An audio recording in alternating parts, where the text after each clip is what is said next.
Fala pessoal, a paz, aqui é TT e hoje eu estou aqui para começar com vocês a série de aprofundamento sobre a teologia do corpo de São João Paulo II. Aqui agora nós teremos apenas a introdução.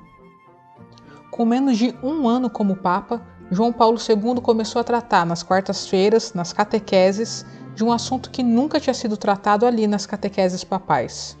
Ele começou a falar sobre o amor humano, sobre o projeto amoroso de Deus para o homem e para a mulher juntos. E como é que um Papa que acabou de assumir vai se meter a falar de uma coisa dessas? Simples. Ele antes de ser Papa já se dedicava a esse assunto. Na faculdade onde ele dava aula, a matéria que ele lecionava era a ética, e ele sempre ia para esse lado do estudo, da ética personalista, do contato das relações humanas, do que é a amizade, o amor, homem e mulher. Inclusive ele já tinha até escrito um livro que chama Amor e Responsabilidade, que trata justamente de tudo isso. Além disso, nesse livro tem um conceito bem interessante, onde ele diz que o contrário do amor não é o ódio, como muitas vezes a gente pensa, mas o contrário do amor é o uso. Por quê? Porque o amor é doação, e quando nós não nos doamos, nós usamos as outras pessoas. Por isso, o contrário do amor não é o ódio, mas o uso. E além da carreira dele acadêmica, na ética, no estudo e tudo mais, ele também acompanhava muitos jovens, muitos casais e muitas famílias. Então, a prática pastoral e a vivência acadêmica deram a Carol Wojtyla um grande potencial para refletir a respeito do amor humano e dos relacionamentos. Com a missão de ser o pastor da Igreja Universal dos católicos em todo o mundo, João Paulo II entendeu que era urgente que ele estendesse as pesquisas e os ensinamentos dele, lá da Polônia, para toda a Igreja. Ele entendia que era de uma importância central começar a ensinar ao povo o projeto amoroso de Deus para o homem. O ser humano foi criado homem e mulher, imagem e semelhança de Deus, para o amor, para viverem o amor nesta vida. E isso, pelas ideologias, pelas várias correntes de pensamento que estavam acontecendo, estava se tornando cada vez mais distante da prática cotidiana de todo mundo. O amor entre o homem e a mulher não é uma coisa carnal, pura e simplesmente. Pelo contrário, é algo de origem divina. A relação sexual e o corpo não são coisas feias e que por isso devem ser escondidas. Pelo contrário, são coisas tão lindas e sagradas que devem ser preservadas. Enfim, foram 129 quartas-feiras onde o Papa, lá na Praça de São Pedro, falou a respeito desses temas que depois, no futuro, quando foram juntadas a elas mais 4 catequeses apenas escritas, que se tornaram aquilo que hoje nós chamamos de teologia do corpo, um dos principais legados de todo o pontificado do Papa João Paulo II. Ao longo das catequeses, o Papa João Paulo II foi explicando o quanto desde o princípio fazia parte do projeto de Deus a diferença sexual, que o ser humano fosse ou homem ou mulher, para que assim, na diferença e depois na complementariedade entre os dois, a riqueza da revelação pudesse se dar e nós aprendêssemos mais sobre aquilo que Deus tinha a nos dizer. Ele também fala do quanto o corpo é algo sagrado, feito para então revelar e também para que nós, através dele, possamos experimentar o amor. Ele apresenta uma profunda teologia sobre o amor entre homem e mulher. E esses ensinamentos nos ajudam a entender as razões por que o matrimônio é uma realidade tão sagrada e indissolúvel. Afinal, o matrimônio deve ser o lugar onde é revelada a mesma dinâmica de amor que nós podemos encontrar no seio da Santíssima Trindade entre as 3 pessoas divinas. E tudo isso se enquadra dentro da teologia, então é uma teologia do corpo, porque é um estudo feito a partir da ótica de qual é o projeto salvífico de Deus para a humanidade que ele quis que tivesse um corpo. A nossa identidade sexual não é um mero acaso genético, biológico. O ser mulher e o ser homem não é algo que foge ao que era o projeto de Deus inicial para nós. Pelo contrário, Deus desde o início quis que fosse assim. Porque sendo dessa forma, nós podemos então nos unir mais a Ele e revelar ainda mais o amor dele ao mundo. O Papa, já que está fazendo teologia, se apoia muito no embasamento bíblico. E as argumentações dele sempre têm como pano de fundo as inúmeras referências que nas Sagradas Escrituras a gente pode encontrar sobre o amor de Deus por nós ser um amor esponsal, ser um amor do esposo pela esposa.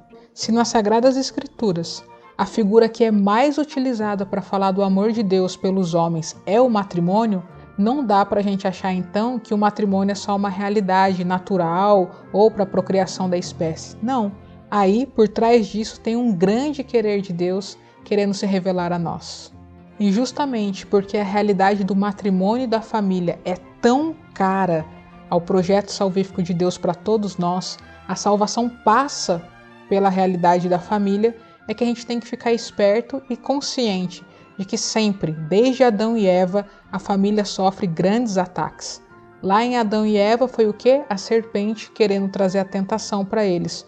Hoje continuam acontecendo inúmeras coisas para tentar ao máximo destruir a família e distanciá-la daquilo que é a realidade que Deus pensou. Só que justamente com a realidade do matrimônio sendo tão central e importante para a questão da salvação da humanidade, é que a gente tem que saber o quanto ela é atacada também espiritualmente. Desde lá do começo, se a gente pegar para ver, Deus criou o homem e a mulher, Adão e Eva, para constituírem uma família, e o que aconteceu? A serpente já entrou no meio tentando atrapalhar tudo. Se a gente for ver ao longo da história, sempre é assim. Sempre tem o maldito rabinho da serpente querendo atrapalhar a realidade familiar, a realidade de homem viver como homem, mulher viver como mulher, de se unirem em matrimônio para então terem uma família e educarem os filhos de modo santo. Um exemplo do tamanho do combate que acontece, quando o Papa João Paulo II estava decidido a anunciar numa audiência geral na Praça de São Pedro que ele estava criando um instituto para os estudos dos assuntos de matrimônio e família, para que então a igreja, se aprofundando nisso, pudesse ajudar mais ao povo a viver bem toda essa realidade. O que foi que aconteceu? Ele levou o tiro na Praça de São Pedro, no exato dia que o anúncio seria feito. Minutos antes, aconteceu o atentado. Depois desse fato, o cardeal, que foi então o braço direito do Papa João Paulo II nesses estudos sobre matrimônio e família no instituto que foi criado lá em Roma, teve a oportunidade de ouvir da irmã Lúcia que o combate principal do final dos tempos se daria em torno da destruição da família. Não tem como, então, a gente ser inocente de achar que a família é só uma questão natural, é só uma questão social, é algo de preservação da espécie, de multiplicação, é algo para a sociedade que precisa dessas pequenas células familiares. Não, a família tem também toda essa realidade, mas ela é chamada a ser sinal do amor de Deus neste mundo. É na família que a gente é chamado então a fazer as nossas primeiras experiências de amor, que depois vão nos remeter à experiência do amor principal das nossas vidas, que é o amor do próprio Deus. É a partir da diferença entre homem e mulher, na própria sexualidade, no corpo e também no espírito, no modo de ser, que a gente vai poder ver o quanto eles se complementam e o quanto, quando estão unidos, conseguem revelar mais aquilo que é a dinâmica interna da Santíssima Trindade. E tendo noção de um pouco de tudo isso que o Papa quis dizer e que vocês vão poder se aprofundar mais para frente, olha ao seu redor e se pergunta, olha a realidade, quem é que sabe qual é o projeto amoroso e salvífico de Deus para o homem e para a mulher? O que é que Deus quer dizer e quer revelar ao mundo quando ele chama algumas pessoas para a vocação matrimonial e até mesmo quando ele chama outros para a vocação celibatária? O que ele está querendo revelar aí do amor dele, no ser homem, no ser mulher, na união, aqui na união corporal, mas também na união mística com ele? O que ele tem para revelar por trás de tudo isso? O quanto isso é semente de salvação na história e na sociedade e o quanto isso tem sido uma semente jogada fora pelas ideologias, pelo modo de pensar das pessoas, pela vivência que a nossa sociedade tem tido. E justamente por causa da importância central da família, do amor humano, do ser homem e do ser mulher, na vida de uma pessoa e no projeto de salvação que Deus tem para cada um de nós, é que é tão importante que a gente conheça e se aprofunde o quanto a gente puder, o máximo possível, nesses ensinamentos de São João Paulo II, que são antídotos e remédio para tantas das desgraças que a gente tem visto na sociedade de hoje. Uma sociedade onde a família é desprezada, onde o ser homem e o ser mulher não é mais visto de modo complementar, mas tantas vezes ou de modo igual ou de modo rival. Isso é uma sociedade que tem profunda necessidade do conhecimento da teologia do corpo. Pais que não querem ter filhos, pai de pet, pais que não entendem a necessidade e a missão deles de educar os filhos na fé. Ou seja, as famílias estão sendo muito atacadas e prejudicadas, isso a gente não tem dúvida nenhuma. Agora, o que a gente precisa ter consciência é que grande parte dessas respostas e desse remédio a gente pode encontrar no conhecimento da teologia do corpo, na vivência, na nossa vida de tudo isso e a partir disso do nosso testemunho ao mundo. Então, para encerrar, só para vocês terem noção um pouco daquilo que vocês vão encontrar ao longo das próximas formações e desse aprofundamento sobre a teologia do corpo. Como eu disse, foram 129 catequeses proferidas na Praça de São Pedro e depois mais 4 catequeses achadas somente por escrito, totalizando então 133 catequeses, ensinos do Papa João Paulo II a respeito de toda essa realidade. Todas essas 133 catequeses podem ser estruturadas, divididas, organizadas em pelo menos 6 pontos.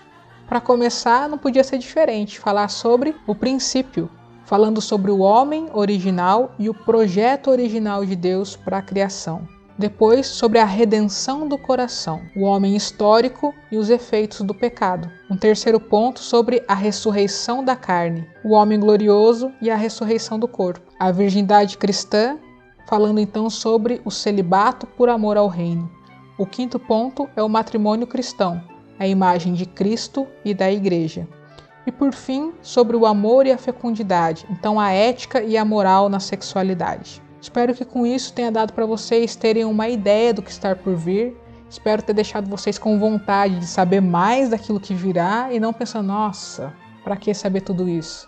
Gente, isso é importantíssimo, isso pode mudar o nosso caminho de santidade, o nosso modo de entender quem nós somos, qual é a nossa missão nessa terra, como nos comportamos, como nos relacionamos com o próximo, o nosso projeto de vida, na nossa vocação enquanto estado de vida, celibatários, ao matrimônio, no sacerdócio, enfim. A teologia do corpo toca a toda a nossa história de salvação. Um Deus que se encarnou para nos salvar, quer nos salvar também através daquilo que nós vivemos no nosso corpo. Deus nos criou da nossa cabeça aos nossos pés, tudo aquilo que pode ser visto a olhos nus e também tudo aquilo que está no interior do nosso corpo. Tudo foi criado por Deus, no querer dele, para o amor, para revelar o amor dele, para que seja redimido por ele.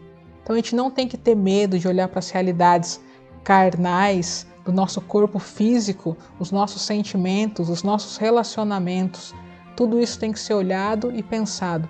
Eu tenho um Deus que se encarnou, eu tenho um Deus que assumiu a humanidade e que redimiu a humanidade com tudo aquilo que ela é e tem. Por isso, a necessidade de nós nos aprofundarmos então no que é a chamada teologia do corpo, para que a gente, sendo gente, pessoa, de carne e osso, com corpo, sendo diferente, mulheres e homens, a gente possa então, enfim, entender o projeto de Deus para nós e correspondermos da melhor forma possível.